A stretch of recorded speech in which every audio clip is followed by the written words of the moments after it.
You can install a multi-site server on an existing VMS server or on a dedicated server. Select the Enterprise Servers category to find the multi-site server, because this platform applies to multiple sites. Click Next. Proceed through the SR tool as usual.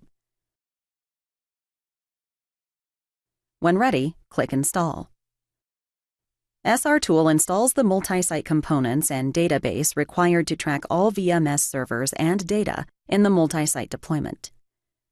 Typically, use the database package provided with the VMS software. Click Next to continue.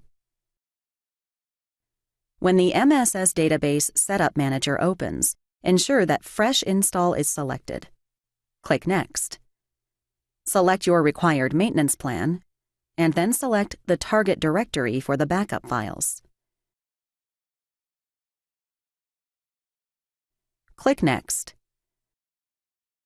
Run the readiness test to verify the connection to the selected SQL Server instance.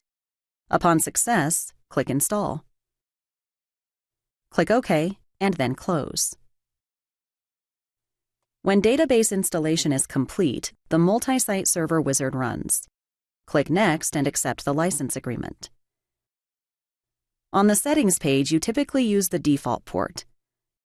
Type and confirm a strong passkey. Immediately document the passkey and keep it in a safe place. The passkey is required for each master server or master recorder server to join the multi-site deployment and is not easily recovered if lost. Click Next and install the software. Click Finish to complete the multi-site server installation. Afterward, restart the server. After the reboot, click OK to confirm the multi-site installation. Click Done, and then close the SR tool. To display the multi-site agent icon in the Windows System tray, adjust the agent UI for the multi-site server to show icons and notifications. Click OK. The green agent icon appears.